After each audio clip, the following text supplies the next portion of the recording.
सबसे ज्यादा ठाकुरों का नुकसान हुआ है, वो भी नहीं कर पाए। और जब सत्ता बदलेगी तो उसका खामियाजा ठाकुर बेचारों को ही भुगतना पड़ेगा। भुगतना पड़ेगा। वो भुगतना ये पड़ेगा कि एक धारणा परसेप्शन बना दिया गया कि ये ठाकुरवादी हैं, लेकिन ये गिरोहवादी हैं। अपने गिरोह का इन्होंने फायदा किया, ठाकुर का नाम बदनाम किया। सत श्री अकाल साथियों, हम इस वक्त गोरखपुर में हैं। हम यहाँ पर उस कुनबे में पहुँचे हैं जहाँ समाजवादी पार्टी के ये नहीं कहूँगा कि लोग हैं, बल्कि पूर्व सांसद हैं और स्टार प्रचारक भी आप हैं।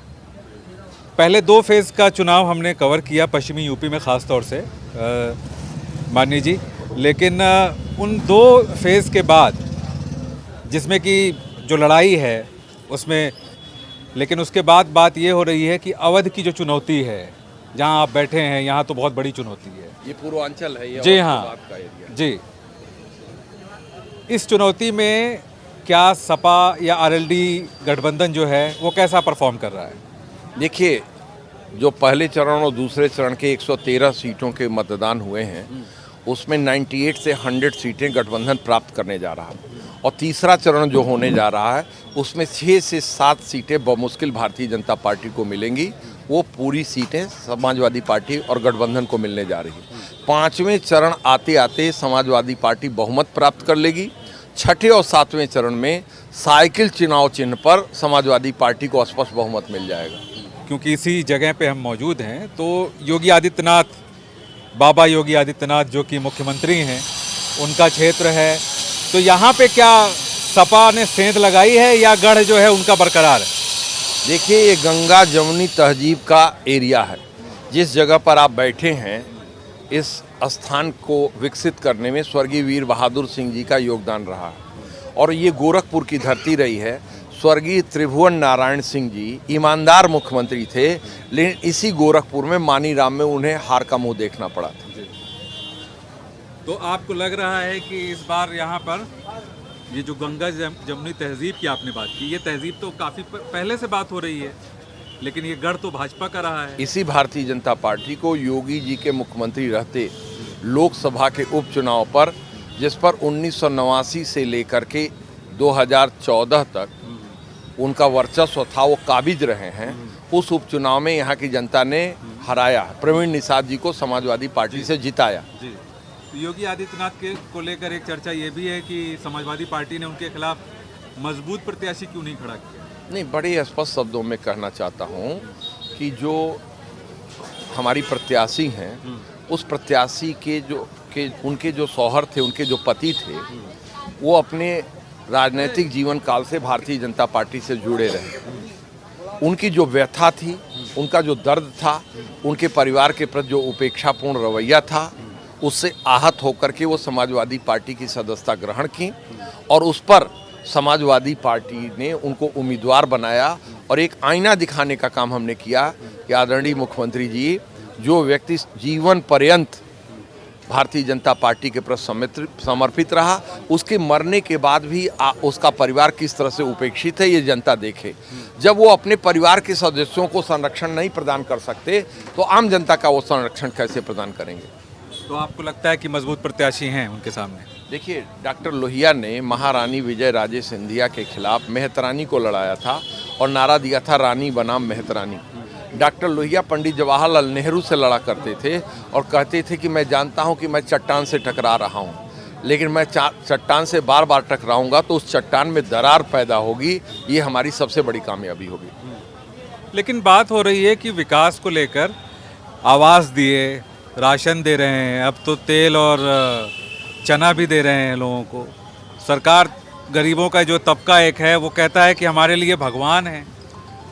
पहले तो आपको यह स्मरण कराना चाहता हूं कि 2012 में जब ममता बनर्जी जी ने कांग्रेस पार्टी की सरकार से समर्थन वापस ले लिया था, तो आदरणीय मुलायम सिंह यादव जी के पास गई और उन्होंने कहा कि नेताजी, आप कांग्रेस की सरकार गिरा दीजिए, मैं आपको प्रधानमंत्री बनाऊंगी। मुलायम सिंह जी ने सीधे जवाब दिया कि तुम जल्दबाजी कर रही हो। देश की संसद के अंदर 2 महत्वपूर्ण बिल आने हैं। एक है खाद्य सुरक्षा बिल और दूसरा है कृषि भूमि अधिग्रहण संशोधन बिल। ये दोनों बिल अगर पास नहीं होंगे तो देश के किसानों के साथ धोखाधड़ी होगी और देश के गरीबों के साथ धोखाधड़ी होगी। जो कृषि संशोधन बिल पास हुआ, उससे अगर हमारे किसानों की ज़मीन का अधिग्रहण होता है तो सर्किल रेट का 4 गुना मुआवजा चाहे जो सरकार है उसको देना पड़ेगा, जिसका लाभ आज किसानों को मिल रहा है।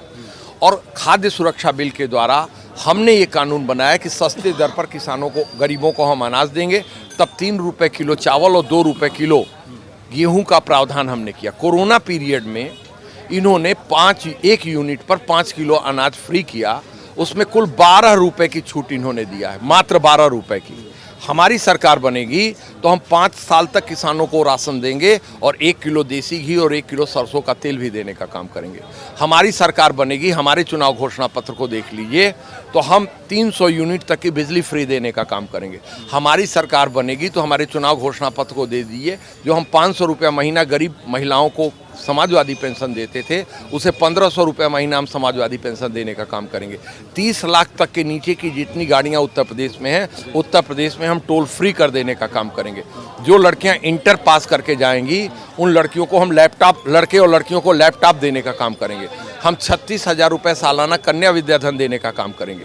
हम जितने मोटरसाइकिल चलाने वाले लड़के हैं उनको 1 लीटर हर महीने में फ्री पेट्रोल देने का काम करेंगे। जो टेम्पो चलाने वाले लोग हैं उनके ऊपर हम 3 लीटर फ्री हर महीने में उनको देने का काम करेंगे। 2 एकड़ के नीचे का जो किसान है उसे 2 बोरी DAP और 5 बोरी यूरिया फ्री देने का काम। आपकी सरकार या आपकी पार्टी या चाहे विपक्षी दल हो, कोई संस्थानों को सुदृढ़ करने की बात क्यों नहीं करता? सिर्फ ये कहता है कि हम ये देंगे, ये देंगे, ये देंगे। और दूसरी बात, समाजवादी पार्टी पर भी ये आक्षेप लगता रहा है कि नाम तो समाजवादी पार्टी है लेकिन आप भी तो पूंजीवाद के समर्थक हैं। नहीं, पहली चीज़ तो ये मैं बड़े ही अदब के साथ कहना चाहता हूँ कि आज प्रधानमंत्री जी के दाहिने हाथ जो गौतम अडानी साहब खड़े हैं, 2000 में जब देश के अंदर शेयर घोटाला हुआ था केतन पारिक के नेतृत्व में, तो joint parliamentary committee share scam Atal Bihari Vajpayee की सरकार ने बनाया था, जिसके चेयरमैन थे लेफ्टिनेंट जनरल श्री प्रकाश मणि त्रिपाठी, और मैं उस कमेटी का सदस्य था। जो हमारी कमेटी ने 2002 में संसद के पटल पर सर्वानुमत से जो रिपोर्ट प्रस्तुत किया, उसमें नंबर 1 की दोषी कंपनी है अडानी एक्सपोर्ट लिमिटेड, जिसने 621 रुपये के शेयर एक ही महीने में 1273 रुपये करके सारे शेयर केतन पारिक की कंपनियों को ट्रांसफ़र कर दिए। आज तक नरेंद्र मोदी जी ने उसे जेल के सलाखों के पीछे क्यों नहीं डाला? हमारा कभी उद्योगपतियों से कोई रिश्ता नहीं रहा। भारतीय जनता पार्टी का उद्योगपतियों से रिश्ता रहा है। आपका उद्योगपतियों से रिश्ता नहीं रहा है। अब उसका दूसरा उदाहरण मैं आपको दे रहा हूं कि कोरोना काल के पहले जो बजट संसद में पेश किया गया, ऑन रिकॉर्ड बोल रहा हूं, उसमें कोरोना आने पर निर्मला सीतारमण जी ने कारपोरेट घरानों का टैक्स 30% से घटा के 20% कर दिया, जिसके कारण 1,56,000 करोड़ का उस वर्ष में ही रेवेन्यू का लॉस हुआ। अगर इस वर्ष के रेवेन्यू लॉस को ही अगर आप देख लें तो 3,12,000 करोड़ रुपए का लॉस हुआ है। हमने कोई ऐसी योजना नहीं चलाई जिससे उद्योगपतियों का फायदा हो। हमने हर वो, जैसे पिछली बार हमने 108 नंबर का एम्बुलेंस चलाया, 102 नंबर की एम्बुलेंस चलाने का काम किया, हमने फ्री दवाई और फ्री पढ़ाई की व्यवस्था करने का काम किया। हमारी सरकार ने बच्चों को लैपटॉप, जो ग्रेजुएशन करने के लिए बच्चे गए उनको हमने लैपटॉप देने का काम किया। तो जो हमने 3,05,000 के लोहिया, यह 1,20,000 रुपये प्रधानमंत्री आवास के लिए दे रहे हैं। हमने जो समग्र लोहिया विकास के लिए योजना चलाई उसके लिए 3,05,000 रुपये देने का काम किया। ये तब ईंट का रेट क्या था, तब छड़ का दाम क्या था, तब सीमेंट का दाम क्या था। ये जितने हमारे घोषणा पत्र में, चाहे 2012 का घोषणा पत्र आप निकाल के देख लीजिए, चाहे आज 2022 का चुनाव घोषणा पत्र देख लीजिए, उसमें कोई योजना हमने ऐसी नहीं चलाई जो उद्योगपतियों के लिए हो, सब गरीब आम किसान मजदूर के लिए। अच्छा, ये बात कितनी सच है कि किसान आंदोलन ने आप लोगों को बड़ा मुद्दा दिया? देखिए, पूरे विश्व के आंदोलनों के इतिहास में जो भारत में किसानों का आंदोलन चला, ये इसने एक अनुकरणीय मिसाल प्रस्तुत किया है। और प्रधानमंत्री जो तानाशाही के रास्ते पे चल रहे थे, हिटलर के नक्शे कदम पे चल रहे थे, उन्हें झुकना पड़ा और अंत में स्वीकार करना पड़ा उन्हें कि हम किसानों को समझा। विपक्ष भी यही बात कह रहा था कि पहले आप किसानों को समझाइए और तब इस बिल को संसद के अंदर लाइए। विपक्ष ये कह रहा था कि आप सेलेक्ट कमेटी को इस बिल को भेज दीजिए, इस पे चर्चा हो और देश में चर्चा हो। लेकिन जिस हठवादिता का परिचय भारतीय जनता पार्टी की सरकार ने किया, उसका पूरे प्रदेश में इनको खामियाजा भुगतना पड़ेगा। इसका असर केवल उत्तर प्रदेश में नहीं है, बंगाल के चुनाव में भी वो किसान नेता गए थे और जहाँ पर उन्होंने ममता बनर्जी को उखाड़ने और पछाड़ने का जो निर्णय लिया था, तो पश्चिम बंगाल की जनता ने उनको सबक सिखा देने का काम किया। उत्तर प्रदेश में भी जनता उनको सबक सिखा देगी। समाजवादी पार्टी सदैव किसानों की पक्षधर रही है। पिछली बार जब हमारी सरकार थी तो हमने नहरों के पानी को मुफ्त कर दिया था। सिंचाई सबसे बड़ी चीज़ है। अगर आधारभूत संरचना में किसानों के लिए सिंचाई की मुफ्त व्यवस्था कर दी जाए तो किसान अधिक पैदावार करेगा। उसके लिए हम लोगों ने नहरों का पानी, इस बार जो ट्यूबवेल का बिजली का बिल है उसको भी हमने समाप्त कर दिया कि किसानों को ट्यूबवेल के बिजली का बिल नहीं देना पड़ेगा। और 2 एकड़ के नीचे के किसानों के लिए जो हम 2 बोरी DAP और 5 बोरी यूरिया की बात लेके आए हैं उनको फ़ायदा पहुंचाएगा।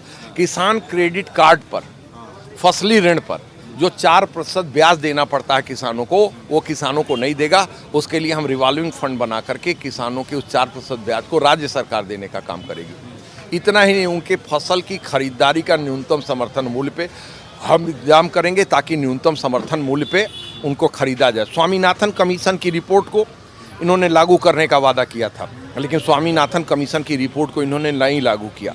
अगर स्वामीनाथन कमीशन की रिपोर्ट को ये लागू करते तो 2460 रुपया प्रति कुंटल इन्हें किसानों के धान का न्यूनतम समर्थन मूल्य देना पड़ता।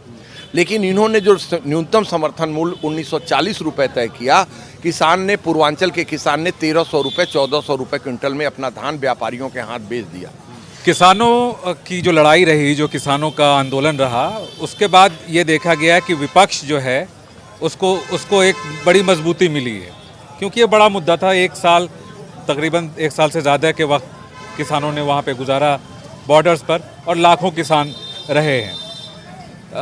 आपने तमाम स्कीम्स की बात की, तमाम वेलफेयर की बात की, लेकिन फिर एक बात पैदा होती है कि जो मौजूदा सरकार है, जो कुछ भी किया है उसने, जो कुछ नहीं किया है, या जो सारी स्कीम्स वो लेके आई है, उसको लेकर एक बड़ा हिस्सा है जो कह रहा है कि उन्होंने अच्छा किया है।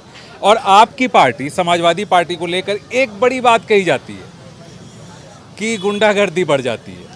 मैं बड़ी विनम्रता के साथ कहना चाहता हूं कि आदरणीय मुख्यमंत्री योगी आदित्यनाथ जी 302 के मुल्जिम हैं कि नहीं हैं। कोई उत्तर प्रदेश में गोविंद बल्लभ पंत से लेकर के आज तक कोई ऐसा मुख्यमंत्री नहीं रहा जो कत्ल का मुल्जिम हो और उत्तर प्रदेश के मुख्यमंत्री की कुर्सी पर बैठे। धनंजय सिंह मेरी ही जात के बड़े माफिया हैं, 25,000 का इनाम है। आज तक क्या योगी जी की पुलिस ने उन्हें गिरफ्तार किया? माफिया सरगना ब्रजेश सिंह का बनारस की जेल में दरबार लगता है। अमरमठ त्रिपाठी यहीं पर सजा याफ्ता मुजरिम, वो मेडिकल कॉलेज में, हम मेडिकल कॉलेज से अपने घर भी जाते हैं और विभिन्न जगह भ्रमण करते हैं। इनसे ज़्यादा अपराधियों को संरक्षण देने वाला कौन मिलेगा? स्वर्गीय ओम प्रकाश पासवान की हत्या कर दी गई। ओम प्रकाश पासवान के हत्यारे क्या मंदिर के अंदर शरण नहीं पाते थे? ये क्या सूप तो सूप बोले, चल नहीं बोले, जिसमें 72 छेद। ये जाति और धर्म के आधार पे अपराध। यहीं पर गोरखपुर के अंदर व्यापारी की निर्ममता पूर्वक पीट करके हत्या की गई कि नहीं की गई?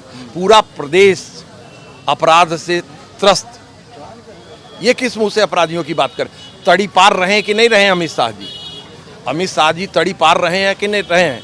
और योगी जी के ऊपर कितने मुकदमे रहे हैं? खुद उन्होंने जो चुनाव अपना नामांकन किया था तो सारी चीज़ें उन्होंने रिकॉर्ड में रखने का काम किया था। वो किस मुंह से बात करेंगे? अच्छा, आखिरी सवाल है, आपने जात की बात कर दी थी कि मेरे ही जात के हैं, तो जो ठाकुर जात का मतलब वो कि वो भी ठाकुर, मैं भी ठाकुर। जी, ठाकुर की ही बात करूंगा, उस वर्ग की बात करूंगा जिसको लेके कहा गया है बार बार कि ठाकुरवाद चलाया योगी आदित्यनाथ ने, और ठाकुरों का समर्थन उनके पास है। ठाकुरवाद भी नहीं चला पाए, लेकिन जो भर्तियां होती थी उसमें ज़्यादातर ठाकुरों के ही नाम रहते थे। देखिए, उसमें ब्राह्मण की भी भर्ती हुई है, ठाकुर की भी, बड़ी जातियों की भर्ती हुई है। और पिछड़ों का और दलितों का हक मारा गया है। पिछड़ों और दलितों का हक मारा गया है, ऑन रिकॉर्ड है ये बात, कहीं छिपी है। वो श्वेत पत्र जारी करें, वो श्वेत पत्र जारी करें कि बैकवर्ड का बैकलॉग क्यों नहीं पूरा किया गया, शेड्यूल कास्ट का बैकलॉग क्यों नहीं पूरा किया गया।